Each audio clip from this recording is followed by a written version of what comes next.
একটি ট্যাঙ্ক 3টি pipe A B C দ্বারা 5 ঘন্টায় পূর্ণ হয়। বলছে সি পাইপ দ্বারা বি পাইপের দ্বিগুণ, আবার বি পাইপ দ্বারা এ পাইপের দ্বিগুণ, তাহলে এ পাইপ দ্বারা ট্যাঙ্কটি পূর্ণ হতে কত সময় লাগবে? তার মানে বি দ্বারা যদি 1 লিটার হয়, সি দ্বারা পূর্ণ হচ্ছে 2 লিটার। লিটার ধরে হিসাব করবো না, আমরা হিসাব করবো সবসময় সময় ধরে। আমাদের টার্গেট থাকবে সময় ধরে। তাহলে হিসাবটা একটু অন্যভাবে করি, সি থেকে শুরু করব। ধরি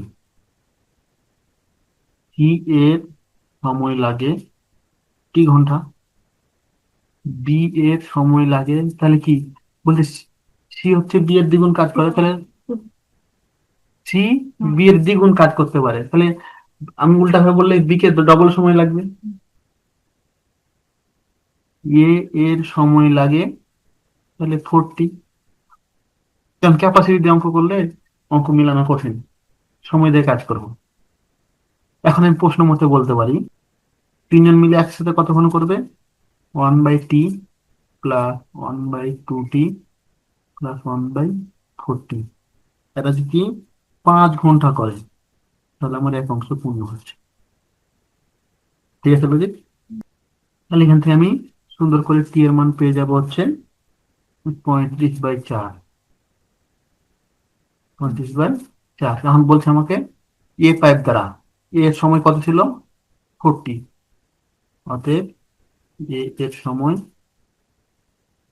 4 × 35/4, 35 ঘন্টা। তাহলে এটা যদি হিসাব করতাম, যে ধরি সি পূর্ণ করে হচ্ছে x লিটার, তাহলে বি পূর্ণ করবে x/2 লিটার, সি পূর্ণ করবে x/4 লিটার। এটা হিসাব করতে গেলে ঝামেলা, সময় নিয়ে কাজ করতে বেশি সুবিধা।